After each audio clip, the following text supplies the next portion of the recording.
Do you want to go have a seat? Do we need any more seats?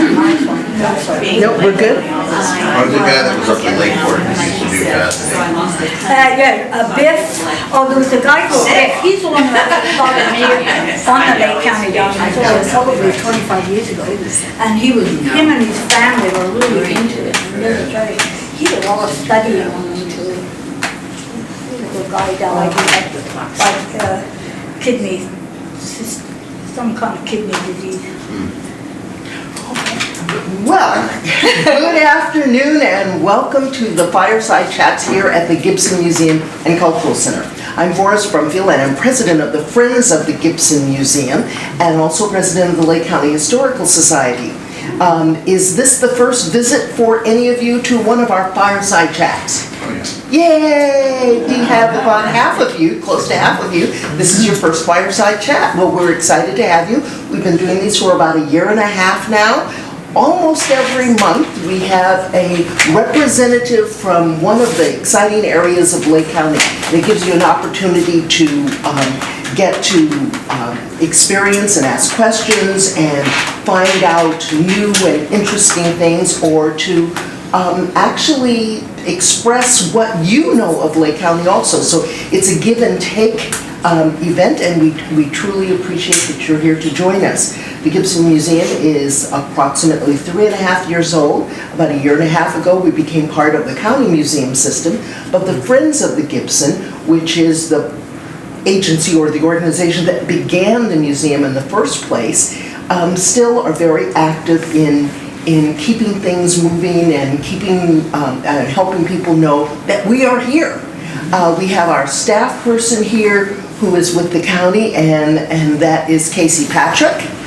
The Gibson is actually open Thursday through Saturday from noon to 4.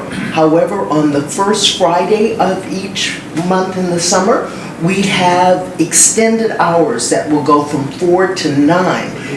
This past Friday, we had a wonderful artist who was here with us, and then the first Friday in July, we'll have Wanda Quitprick, who will be showing gourds that she has created. So we have some extended hours, so please come by the first Friday of the month. And not only is it happening here, but it happens throughout Middletown. There are artists throughout Middletown, and you can walk from shop to shop and either hear music or see art, so it's really exciting. Next Saturday is Middletown Days, so if you haven't been, or you want to come by or bring people into town to see the parade is at 10 o'clock next Saturday. However, there are things happening on Friday and on Sunday at the Central Park, but the museum will be open on Friday and Saturday. And the Historical Society is one of the organizations in this county that's been here the longest, continuously, and the Gibson has partnered with the Historical Society in putting information about what's going on in South County and with our museum in what are known as the Canocti Chronicles. This comes out 3 times a year. We have a new one coming out at the end of June, so come on back and you can get a copy of the Canocti Chronicles. With that said, we are thrilled to have with us Sandy, who is going to share a whole bunch of her knowledge. And how many of you already know Sandy? Yeah! And those of you who don't, you're going to love her. Okay, hit it. Thank you. Okay, thanks very much for coming, and thanks for inviting me. I appreciate it. I call this thing the Treasure Hunting Lake County, and then I subtitled it The Thrill of the Chase and Nothing Dies. And you might ask why I did that. It's because I've been hunting treasures, and by treasures I mean lots of things here in Lake County for 30 years now. And why I do it is because I get a thrill out of it. I don't do it to find stuff and keep. If I find stuff, I usually give it away, or sell it, or give it to the museum. But the thrill of looking for it is what really turns me on. I mean, you could go out in the woods looking for something, and every time I take a step, it's like, is this it? Is this it? We go out rock hounding, there's a few of the rock hounds here, and we go out down creek beds and stuff looking for rocks, and I keep telling them, stop walking, because they get going and they're off, and they miss so much by just stop walking, stand still, look around you, take another step, stand still, look around you, give your eyeballs a chance to catch up with your feet, because the ones that just go walking off, I walk behind them and find all kinds of good stuff.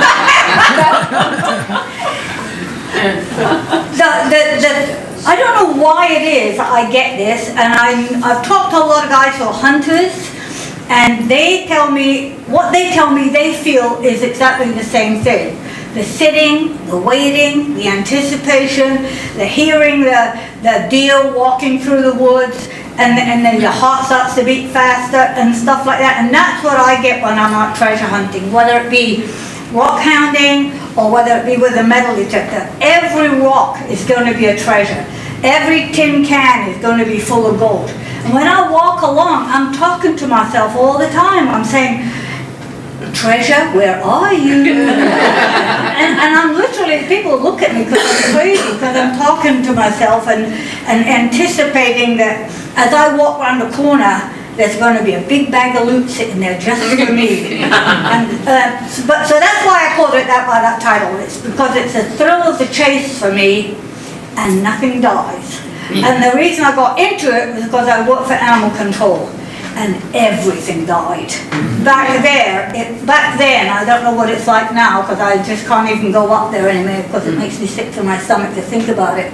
But back then, every single morning, we had to put to sleep at least a dozen dogs and 20 cats just to make room for what we brought in that day. And so after doing that for years and years and years, I became a total headbanger. And I decided I'm going to have to do something to keep myself sane that had nothing to do with anything living. So I took geology, because you can't hurt a rock. I totally loved it and totally fell into it. And when I retired from working here in the county as animal control, I opened up a rock shop. And that was like heaven. I thoroughly loved that. The only problem I had is after 2 or 3 years of working behind the counter in the shop, I decided I liked hunting for the rocks better than I liked selling the rocks. So after about 8 years, I got rid of the shop, and now I spend most of my time out in the woods somewhere doing something. And if it's not here, it's down in Arizona, it's in Utah. I travel all over the country 2 or 3 times looking for stuff, finding rings, finding gold, just, really enjoying myself. Okay, what's the definition of treasure? Anybody? Something that you love that you found. Absolutely. And you know why that's the definition of treasure for me? Because I was talking, I cannot understand modern art. Some people are really into it, and I'll look at this big sheet of modern painting and I'll go blank. I'm like, what? So I asked an artist once, and I said to this guy, I said, what is the definition of art? And he said, something that moves you. And that's the only definition you need. If you look at something that someone else has made and you have a feeling about it, whether it's positive or negative, it doesn't matter. But if it creates an emotion, then it's art. Well, that's the same what I feel about treasure. If it creates an emotion, if it creates a thought process, and that's what happens to me, the thought process more than anything, then it's treasure. You find an old beer can and you pick it up and you look at it and you think, I wonder who drunk out of that. That's treasure. Or you could think, I wonder what scumbag threw that on the side of the road. But it still makes it treasure because you found something that has created something in you. So that's my definition, and I guess lots of you guys may have a total different definition. There are 2 types of treasure hunters. 1, people that do research, and 2, people that are lucky.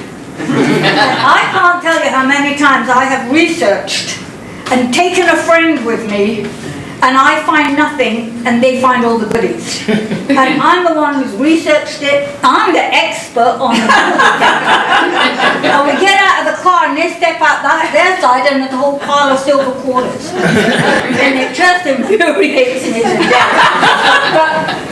But guaranteed, if you take someone with you, they'll find everything and you won't. I took a friend, I got permission once here in Lake County. I don't know, do any of you guys remember Sarge? There was an old lady in the county, she was so well known, and everybody called her Sarge. And I always thought she was a sergeant in the army, and that's why they called her Sarge. And me being ex-army, I was kind of, you know, I would talk to her at the post office and stuff like that. Come to find out, her last name was Sergeant. And she never was in the army, but anyway, Sarge got run over. She lived in this old stone house up in on Big Canyon Road, and she got run over. She was in her 80s, and she went to the hospital. Excuse me, I just had a big old milkshake. She went to the hospital, and she never came out. And one day I went up there because I used to go up there a lot when I was an animal control officer, because she's one of these cat quarters. And so one day I went up there to check on all these thousands of cats, and there was a guy out there, and he said, "Oh, I know you, you're from the rock shop." And I said, "Yeah." He said, "Well, you're a metal detectorist." And I said, "Yeah." He said, "Well, would you help me find the well?" He said, I got this property. So Sarge was still alive. I knew she was in the hospital. I knew she wasn't going to come out. And I was like, "Well, who are you?" He said, "I'm the doctor." And he was her doctor. But now he'd got her property. And I thought, wow, this is weird. So anyway, he said, "I need to find the well cat." And he said, "And I can't find it. It was all overgrown." And I said, "Well, sure, I'll help you find the well cat if I can have permission to metal detect around here." And he said, "Sure, do what you want to do." So I called a friend who wasn't a metal detector, and I said to my friend, "You come out and we'll do this property, and I'll lend you one of my detectors." So we go out to Sarge's place, she's on Big Canyon, and we are metal detecting. I'm not finding anything. She calls around the corner, she says, Sandy, is this something?" And I go around the corner, and there she is holding a Nazi Junior League youth dagger. I mean, a complete Nazi junior, you know, said it on it in German, and I speak a little German because I was stationed in Germany. A youth dagger. I could have strangled her. This was my call, this was my treasure, and she found it, and she kept it. Okay, the tools that I use when I'm going treasure hunting, and this is not limited because I don't just go for metal. I do rock hounding, and I'll tell you about my Lake County diamonds and stuff like that in a minute. These are metal detectors. Modern metal detectors are just wonderful for what they're supposed to do. They're light, they'll find the stuff. The expensive ones will show you what you have, how deep it is, whether it's worth digging or not.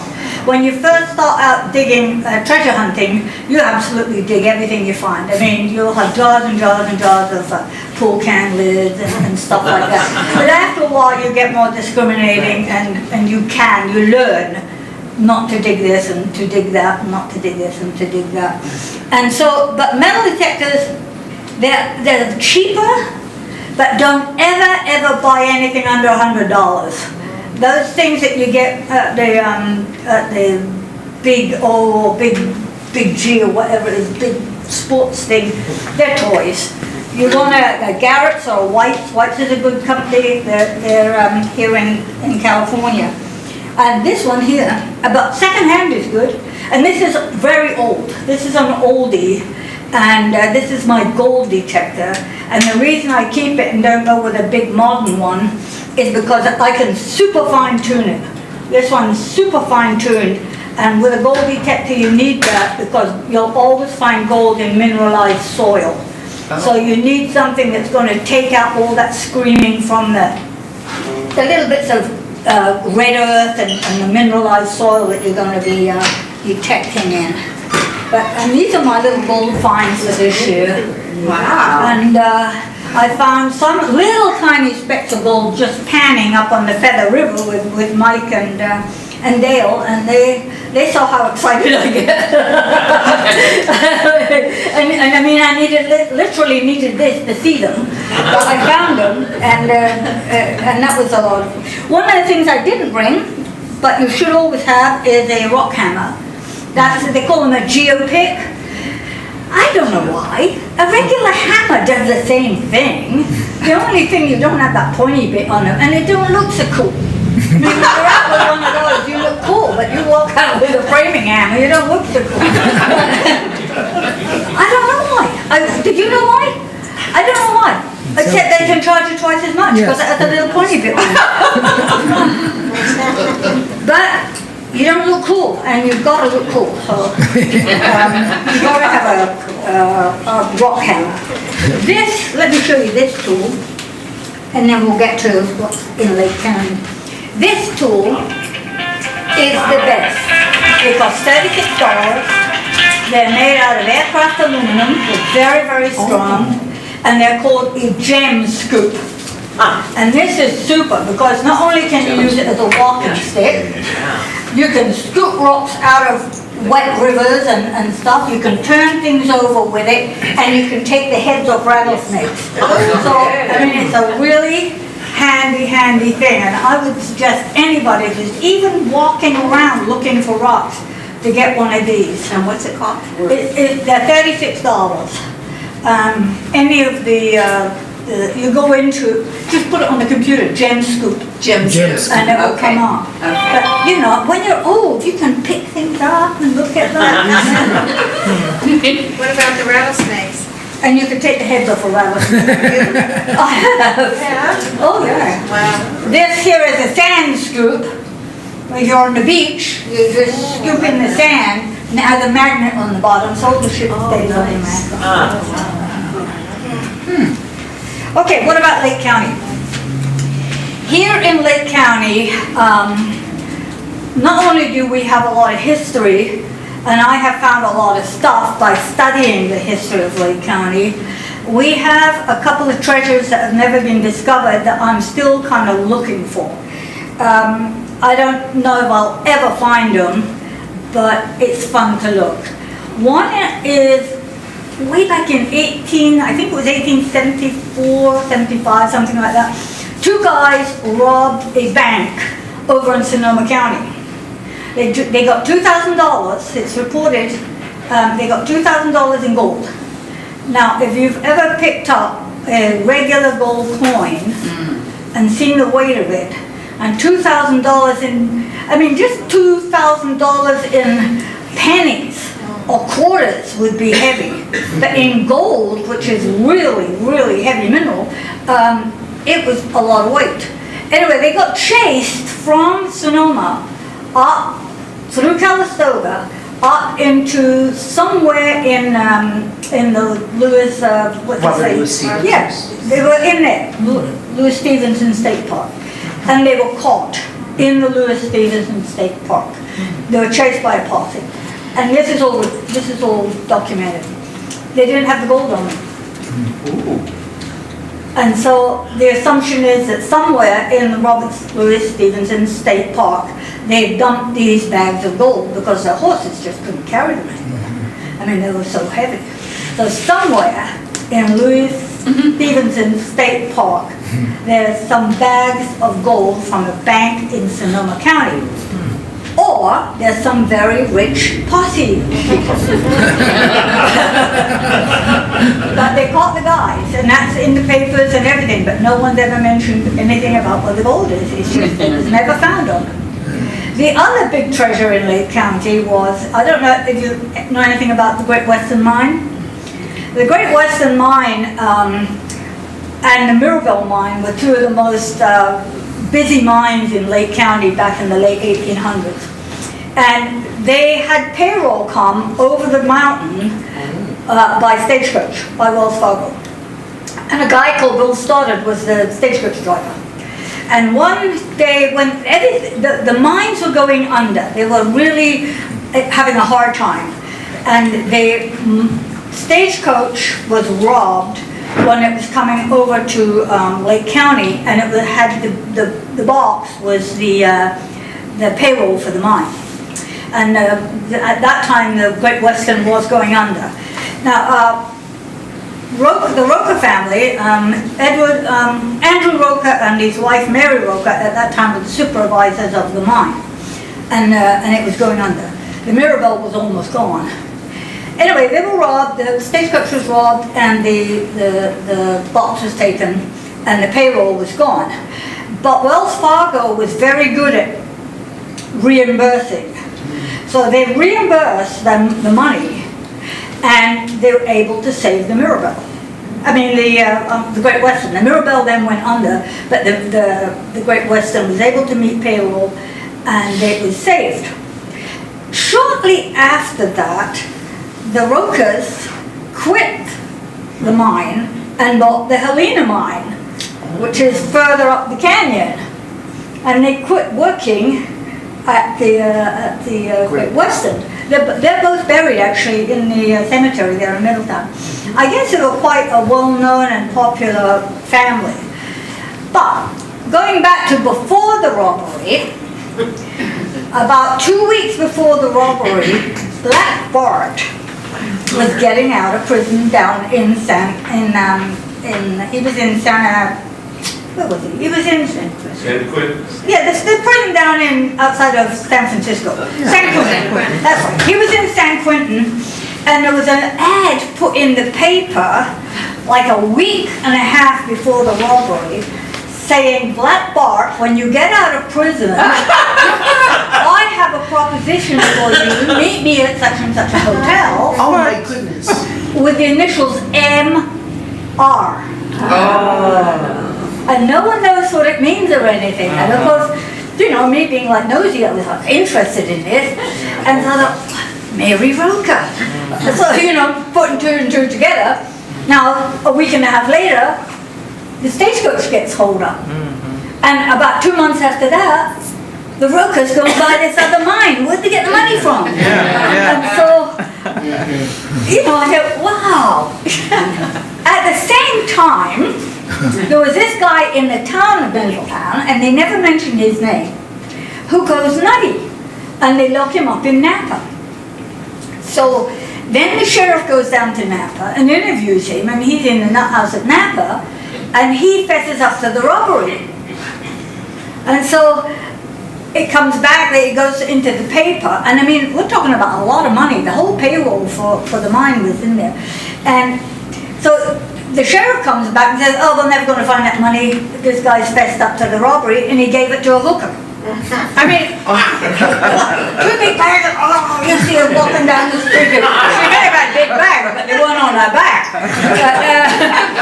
So, you know, the whole thing. But isn't it interesting when you start with one little thing, looking for treasure, and how it expands and expands, and now you've got this whole big story. And I've been to where they bury people. I don't know, I'm getting old. I can't remember words anymore. I've been to the cemetery and I've seen all their grave sites, and the Rocas are there, and they had a friend, and it's written up about this Irishman. They had this Irishman who was a friend, and I guess he was a very close friend to them. And he's buried there too. But I wonder, you know, after Black Bart got out of prison, no one ever heard from him again. And I thought, you know, my head does this. Oh, I wonder if Mary Roca got down there, met with him, convinced him to change his identity and become Irish, and come up here, rob the stagecoach. The payroll was still met, but now they got $3,000 or $4,000 in gold, buy the Helena Ranch, and you know, and it's all good. And that's all come out of hearing a story about a treasure. The other thing we have in Lake County is the Lake County Diamonds. Now, we've all heard of the Lake County Diamonds. No one knows anything about the Lake County Diamonds except for this guy called Biff, who turned me on to the Lake County Diamonds, and him and I would go around about them and we'd talk about it, and we'd research them and stuff like that. I can't even find a geologist that can give us a story about Lake County Diamonds. We know that they are beta, volcanic, silicon dioxide. That means they're quartz. The difference is they're volcanic, quartz is sedimentary, and they're beta, which means that under radiation they give off a beta signal, quartz gives off an alpha signal. The quartz they use in watches, because that alpha signal is when you hit them with radiation they give off a pulse. And so quartz is, they use it in watches and they use it to regulate the pulse of a battery so that you can keep time in a watch and stuff like that. But the Lake County Diamonds gives off a beta signal. So some geologists think that the Lake County Diamonds blew out the volcano. Well, I know that's not true, and I'm not a geologist, but I've just been around enough and I've studied geology enough to know that's not true. If they were blown out of a volcano, there would be rounded little globules. You know, if you take something that's molten and soft and you blow it out, as it's going around, it turns and turns and turns and becomes rounded. And that's why a lot of basalt, they call them volcanic bombs, they are kind of rounded with 2 points on the end. Then if ever you go into a big lava field, you'll see these basalt bombs. They call them volcanic bombs. But Lake County Diamonds are not like that. And anytime I found really good ones, I'm not talking about the ones on the ground that people pick up, I'm talking about the really, really good ones, they're inside vugs, inside andesite. So my theory is, this is my hypothesis on the Lake County Diamonds. My hypothesis on the Lake County Diamonds is they start life as alpha quartz. That's regular quartz, which the earth is covered in. It's one of the most abundant of minerals. I think they're contact metamorphic. All that, we got so much volcanic activity just under the soil here. All that heat, well, that is melting that quartz. That quartz is seeping into andesite, and andesite is a lava. So you've got the andesite, big blobs of soft, gooey, like icky, taffy-like rock, and quartz, which is melted and also becomes soft and taffy, and it's melding together, and then they cool. And we're talking over thousands of years. We're not talking about just suddenly happening. We're talking about sitting there for thousands and thousands of years, and then they're eroding out, because they always, all the Lake County Diamonds are in flows. There's, you know, it starts up at Perini. You do have a few scattered here and a few scattered there, but the majority of the best ones are in a flow that's on Perini Road, goes down through Hidden Valley, and kind of peters out down near Lake Berryessa. And it's like a flow band. It's like a lava flow band. And I think that's where the andesite has just flown out, not exploded out, just flown out, and then cooled down. And then, or the diamonds have eroded out from just general erosion. I might be wrong, but I can't find anybody who can give me another story on it. Does anybody else know? Has anybody heard of another reason for Lake County Diamonds being here? We're the only place that they've ever been found. There are microscopic Lake County diamonds in andesite in other places, but never in the blobs that we have here. And I have found some really beautiful ones inside the lava. You have to break rock to get the good stuff. What does andesite look like? I'm sorry? What does andesite look like? It's a kind of grayish to blackish rock. There's some over there. Oh, okay, cool. The other thing we have here in Lake County that is, of course, the mercury, the cinnabar. And if no one knows what cinnabar looks like, I've got a piece here. Just be careful handling it. It is mercury. I've handled it all my life, and I'm 75 years old and I'm as healthy as a horse. You're not going to catch anything from handling it.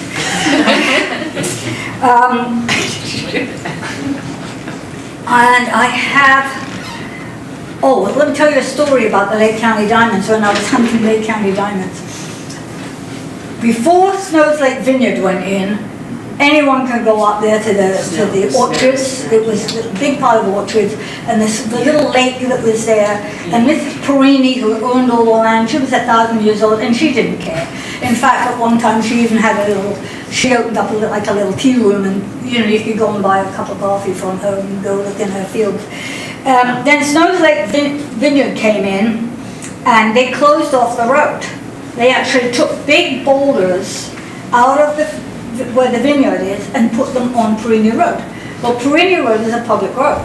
Well, the county had a little fit, but it took them forever to get them to open up the road. Well, I bought this, see, because I'm a treasure hunter, and things like that don't go past my notice. And I thought, all those boulders, what are they going to do with them? So the county comes along with the big red trucks, and guess what happens? The boulders go in the back of the big red trucks, right? And off they go to become erosion control. Where? Guess where? Other property that the county owns. Walker Ridge Road. So whose little car is following the big red trucks? So anyway, one day, well, I sussed out that they are putting these boulders down on in a big lot area down at Walker Ridge Road. And that very weekend, I'm leading a field trip for the rock hounds. So I get down there, I got 2 cups of coffee. I didn't know what the boulders had. I just knew that they came from Peru. And I got 2 big cups of coffee at McDonald's, and I get down there early because I'm a very reliable person, and I'm sitting in my truck looking at these boulders, and it's drawing me. So I'm waiting for everybody else to arrive, and I'm early, so I take my 2 cups of coffee and I go over there to the boulders, and I'm looking at the boulders, and I see them. I see the bugs of Lake County diamonds in the boulders. And even talking about it, all the back of my neck is standing up. I'm getting the thrill. So then my rock club starts to arrive, and they see me over there, and they're yelling, "What are you doing?" So I'm peeing. So we go off. We're looking for something else. We're looking for honey onyx, actually. This county also has some very pretty honey onyx. So we go off, we're looking for honey onyx. I stay for a couple of hours with them, and I say, go. So off I go. And so I'm back to the boulders, and I just lucked out. It was one of the boulders in particular, one of the big ones, just slightly roundabout. I didn't see it the first time. Had a pocket of lavender Lake County diamonds. Oh my gosh. Well, I am back there. Well, I'm trying to get them out gently, and along comes dribs and drabs of my rock club. Well, they see me, obviously, and this time I can't get away with the fact that I'm big. So they come over, and I said, okay, I fess up. They're all Lake County diamonds. You can have anything you want, except this boulder, it's mine. And we're talking big boulders, huge big boulders. So I start getting out these Lake County diamonds, and they're lavender. I mean, to die for lavender. Wow. And everybody else is turning the rest of the boulders into gravel because they feel the Lake County, and all you can do, bang, bang, bang. Let me show you. Is that where the big one you had cut came That from? big one in Lake County Museum, that came from that group, yes. That's what from it that sounded group. like. I could have bought it when I could have. I sent the lavender ones away, a bunch of them, and got them faceted. That was before I learned how to do it myself, and I sent them to Sri Lanka. And right then, the lavender ones, and they were in Sri Lanka on Christmas when the tsunami hit and wiped out everyone. Oh man. So I called, long distance call to Sri Lanka, and this is before cell phones, and I get hold of the cutter, and I said, he said, and he was a cute guy, and he said, madam, he said, madam, your stones are fine, but we don't have any cutters, they're all dead. Just day and they were all on the beach. He says, but your stones are almost done, they're fine.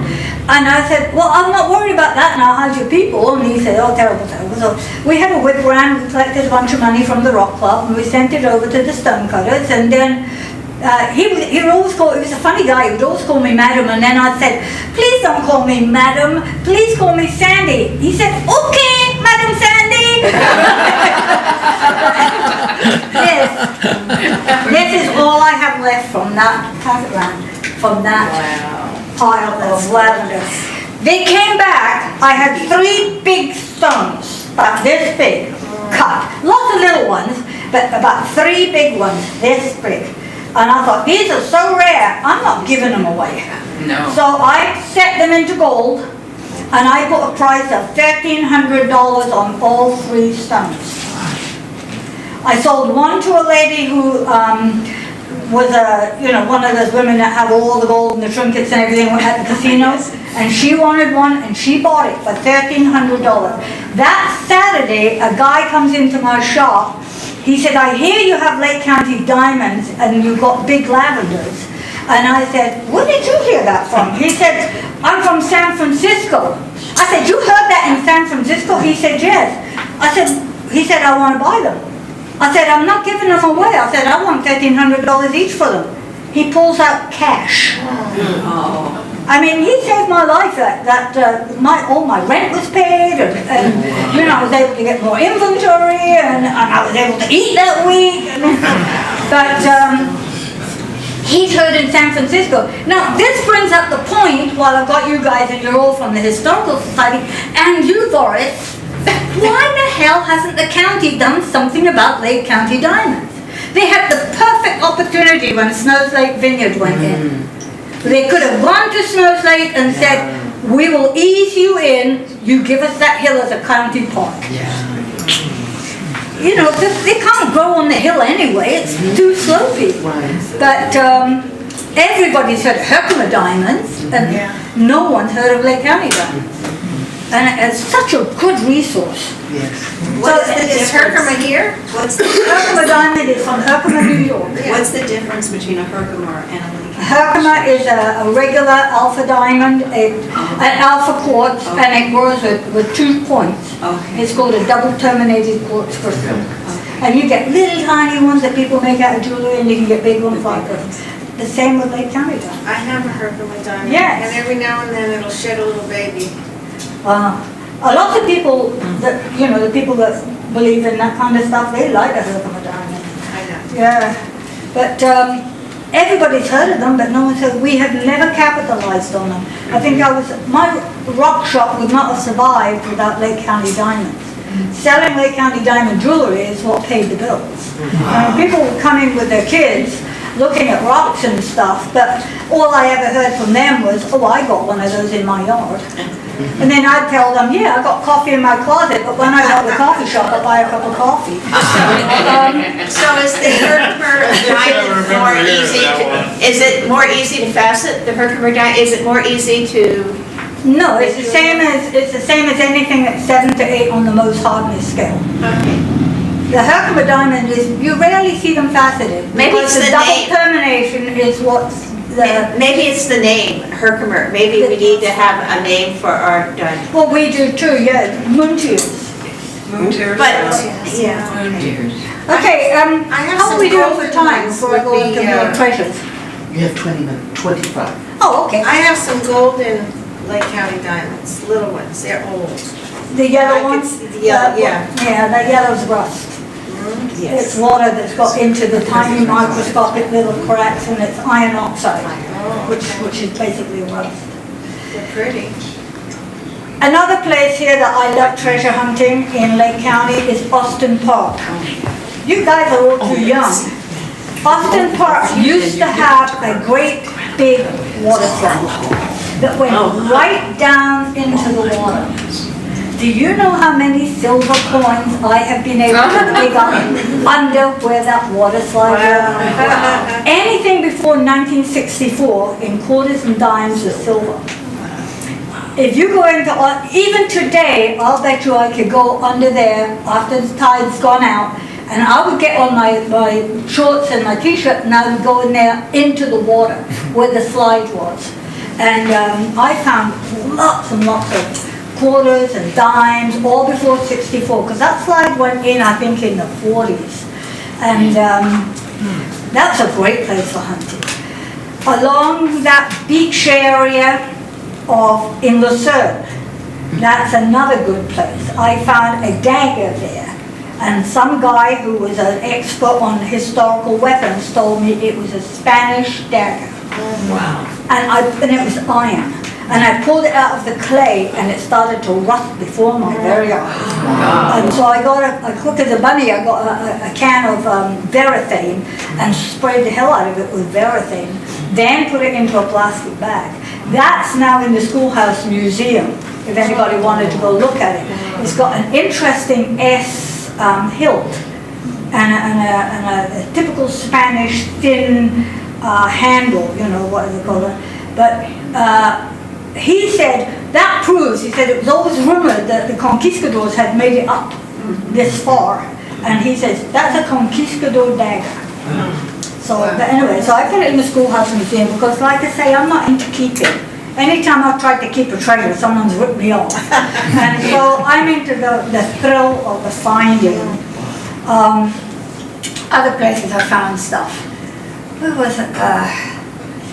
I found lots of coins, lots of rings, the parks, the county park. I found a whole bunch of silver dimes all together in a little hole. It was pretty late, you know, 1950 something or other, in a little hole. And this is one of the things about treasure hunting is you pull them out and you think, how did they get there? Yeah. I mean, and your brain just goes into this storyline. And so I imagine some kid had, 2 or 3 or 4 little dimes and he dug a little hole and plopped them in and covered it over and then forgot where he put them. So I found mini balls up at Bloody Island. I found, What's a mini ball? a bullet. Oh, Remember at Bloody Island, all the Indians were shot? God. Yes. We had permission from the person that owns public land up there, and I belong to a metal detecting group that met over in Ukiah. They're kind of defunct now, but we used to go a lot of places, and we had permission to go and do where was Bloody Island. Again, they wanted to know if there was bullets around and stuff like that. We found a whole bunch. One time I was metal detecting. What I love to metal detect is old Victorian houses. I just love metal detecting because it's a total detective story. You walk up and you think, where would they lose things in an old Victorian house? So you walk up to the front door. Was this where the front door was, or has it been moved? Where did they park the car or the horse or the buggy? Where did they get in and out? Where did they put their hands in their pockets to pull their keys out? Because that's where things get lost. And where was the washing line? I got permission to metal detect that old Victorian that used to belong to the doctor in Lower Lake.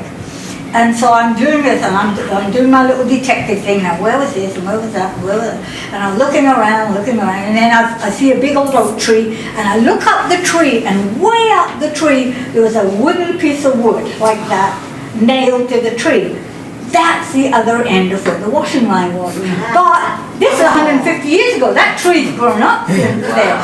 So I started metal detecting along the line where that square piece of wood would have attached to the house, and I get a hit, and just then the gas man comes to put gas in the tank, and I'm digging, and all of a sudden I see round. Well, to a metal detector, seeing round is juice. They call it juice because it's a coin or something.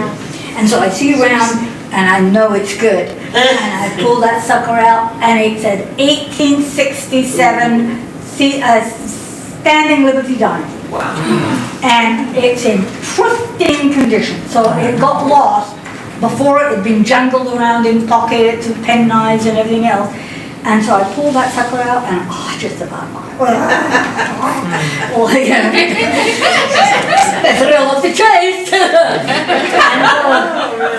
and eventually I got $350 for that dime from a coin collector, because it was a rare mintage. It wasn't what 50 million minted that year, and it was in such good condition. But that was a nice find too. No copper. But like I say, I go all over. That picture of me in the paper sitting on that bed spring. I was 15 miles on an ATV in the Sonoran Desert with no roads whatsoever. How did that get there? Wow. I mean, I spent hours thinking about that bed spring. Who the hell carted that 15 miles where there's not even a road? We were up and down Arios, across boulders, on ATVs to get in there. How did that get there? Another time I was in the desert and I found a frogman flipper. What? I mean, how did a frogman flipper get where there's no water for 100 square miles? I mean, it's like, it's a whole story in your head all the time. Sounds like somebody's messing with you. Well, I thought, you know what, the frogman flipper, I thought, you know, I bet you where I go in Arizona, there's a lot of military training camps that are no longer there. But you see the rocks and stuff.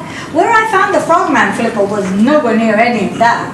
But I have found things like whistles, like the Sergeant Major's whistle and stuff like that that you find out in those places. But the frogman flipper, all I could think of is maybe they were training parachutists who were also frogmen. And somebody dropped it, you know, from out of the sky. But certainly not the bed spring. The bed spring get out there. Target practice. So anyway, the title of this thing is Treasures of Lake County, and it would be really cool if you guys or anybody who was really interested wanted to go out and do some treasure hunting in Lake County. And what would be even cooler is if you had an old Victorian house and you said, hey Sandy, come and mentally take my yard. I have got permission to do a few down in Lower Lake, now that the fires are out, because the houses are no longer there. The problem with that is not only is the house not there, but its roof is. And all the tin and the nails and everything else. You know, they've scooped up a lot of it, but there's also scooped up a lot of the good stuff too. And Tuscan Village up in there. Tuscan Village seems to be pretty clear. what? I was there yesterday. Oh yeah? Yeah. But, and I have got permission to do those, and I will get to them, you know, one day before I die, but I just get a thrill out of it.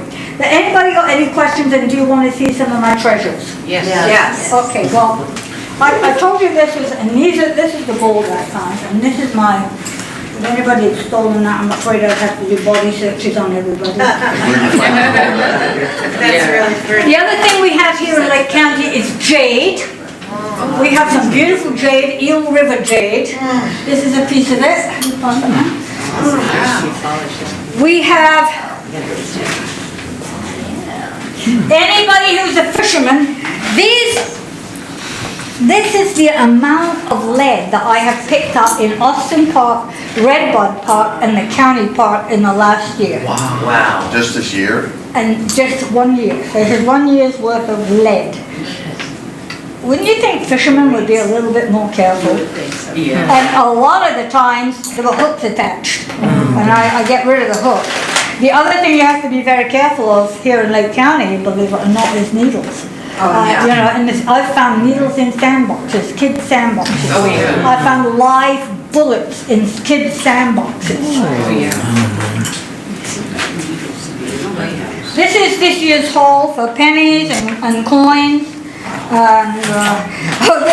It's, you know, every now and again, and I love finding them because, again, it's a history. Here's a 1972 dog license. Oh, funny. And I'm just dreading the day that I find one of these and it's still attached to the dog.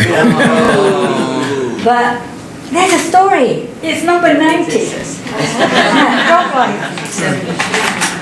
And lots of coins, pennies. The new pennies look like this when you find them. They're just rubbish. Yeah. The good pennies are the wheat pennies. You get a really good signal on a wheat penny.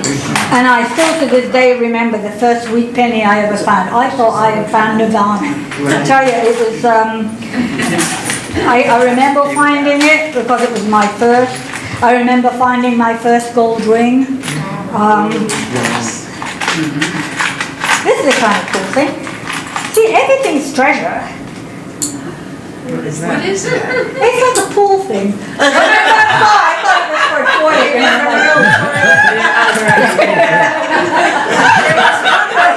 There's a lot of Mexican coins, Sandy, there's a hand. a lot of dimes. Dimes, you find a lot of dimes because they're tiny. Yes. I wanted to ask about the Eel River jade. Where'd you find that? Is it, Eel do River you polish it? Or is it? Up on the Eel River in up at Mountain Road. Okay, yeah. There's- Oh, Elk Mountain Road. You go up to either, I can't remember, this was one of my old pieces, and it's probably in Covelo. You can Okay. find it around Covelo area. Don't ever go, well, you just joined the Rockhounds, haven't you? Right, Yeah, well, we go out looking for jade. okay. In fact, there's a boulder up there that we found, but it's too big. That's right. And I don't think they'd appreciate us using diamond, dynamite, but we found this big, huge boulder. One of the other, oh, I found this at an old Victorian house. It's a Fairmont Hotel. It's actually silver. Oh, wow. It's like one of those little ice cream things. It's all tarnished now, but it's actually silver. And I found a lot of fossils digging around. You go down Bear Creek and places like that, and I found a lot of fossils. And most of them I can identify except this one. Anybody know anything about fossils? Wow, that's cool. But I don't know what it is. I can't find it. It's not in any of my fossil books. But it's definitely a fossil of some kind. Like a spine or something. Yeah. On that story, I found a fossil Piece of a vertebrae. up near where I live. Remember in my little article when they asked me for bio, I said you find the best things in your own backyard. I found a fossil on my property way up in the mountains near the gold mine. And I'd never seen anything like it before, and I looked it up in all the books and everything, and I found a whole bunch of them, not just one, a whole bunch of them. And I looked them up and I couldn't find anything.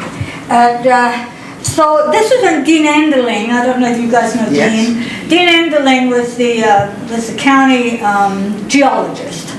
And so Dean and I had become friends over the years, and so I took it to Dean, and I said, Dean, I find this fossil up on my property, right next door to my property. Actually, I was trespassing, but anyway, I said, I found this fossil, and I said, I can't find it in the books or anything. And he looked at it, he said, I've never seen anything like that either. He says, let me take that and I'll do some research.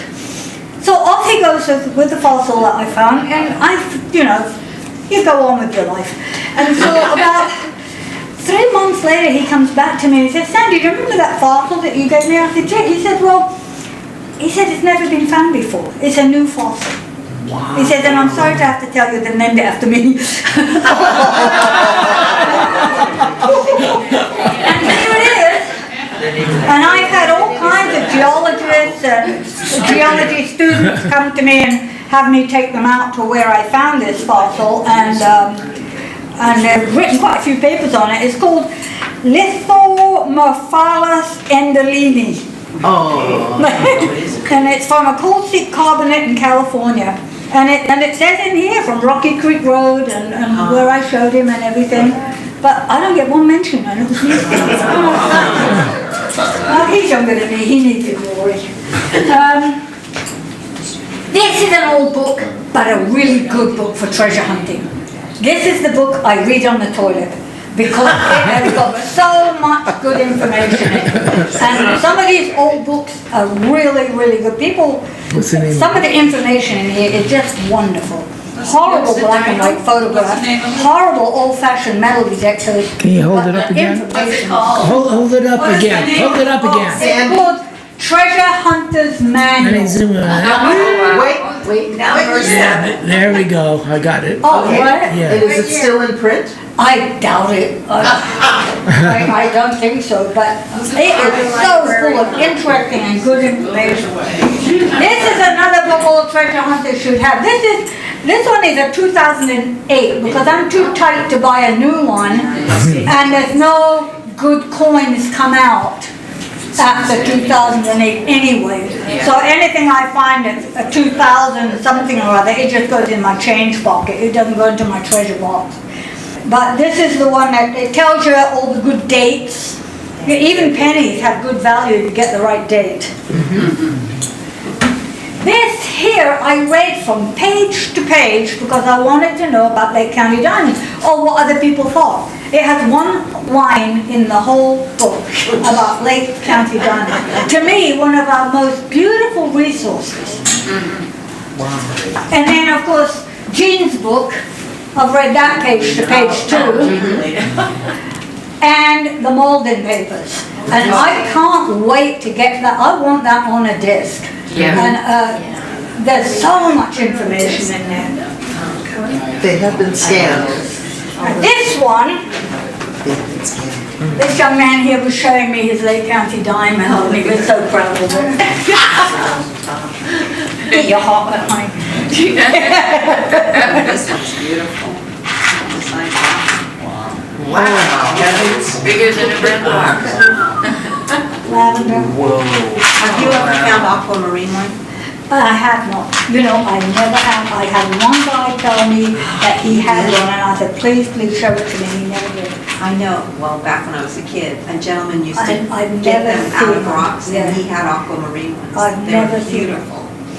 Now when you're faceting, you have to, see this is a beautiful clear stone, but it'd be no good for faceting unless you're doing tiny little stones because you've got to have the depth to the width. So these ones are all chipped out of rocks, or? Yeah, most of them I got out of rocks. Or this is why I think that they're metamorphic as opposed to being sedimentary or blown out of a volcano. I can't see them blown out of they wouldn't have this sharp edges if they were blown out of a volcano.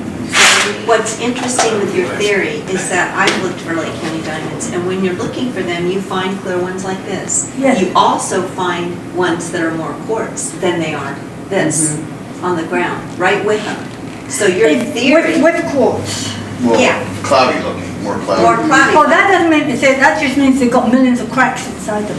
That doesn't mean to say that they're with alpha quartz. The ones that are really cloudy are just shattered. Hot and cold, hot and cold. That's usually indicative of them being exposed for a long, long time. They freeze and then they expand when they get hot and then they shrink and then they expand. Every little crack gets water in it and it erodes it and it scars it. That just means it's broken up. Interesting. It's called frost wedging. It happens on the roads as well. Wow. Are you going to share the sheets? What? Which one? The sheets that I copied? Oh, yeah. All right, so what I've done, if you guys have questions, I'd be happy to answer, but meanwhile, because what I've done is brought all the Lake County diamond, come and get one, and there's a sheet that tells you the legend. Yes, they're right here. The sheets are right here, Sandy. Well, I made her. Oh, you? And you made her some too? I got Yes. them here. Oh, I do too.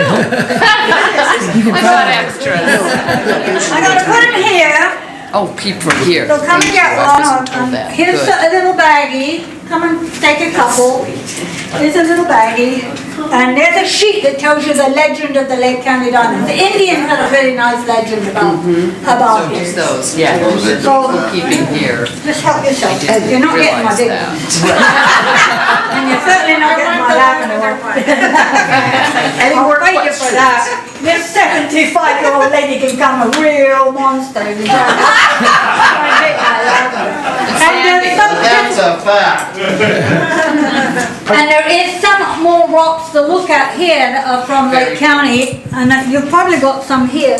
And this is chrysocolla, and it actually has turquoise in it, and it's this came from behind the juvenile hall. There used to be a copper mine up there, and I sneaked in one time. And this is what Lake County is all about. This is cinnabar. This is what made Lake County a county. And it's the ore of mercury. And some cinnabar has liquid mercury in it, and it cuts and polishes gorgeous.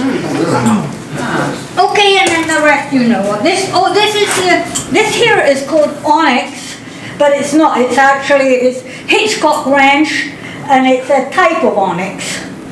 And it also cuts and polishes beautifully. And it's up behind the dump. On public land, on the deer land, up behind the Quackenbush. Well, are there any other questions for Sandy? Because I have a couple of wrap-up statements to make for you. Okay. Any questions? Any more? Oh, there's more. That's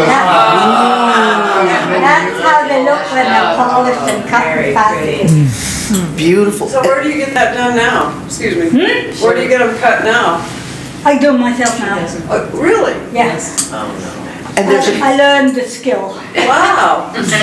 there's a question over here. Penny, I thought you said during your talk that typical quartz is alpha, but Lake County diamonds are beta. Okay, so based on your theory about how Lake County diamonds came apart when they melted into the rock and all that, how did they change from alpha to beta? Pressure. Yeah, just heat and pressure. That's how metal rocks change. It changes the whole constitution to quite. Okay, I'm done. All right, very good. Well, we certainly appreciate your presentation and all the things that we've learned.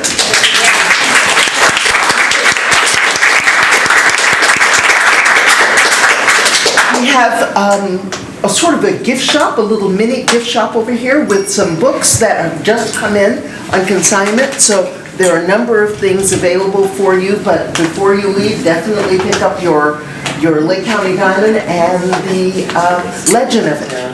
But thank you very much, and we hope to see you next month and at the first Friday.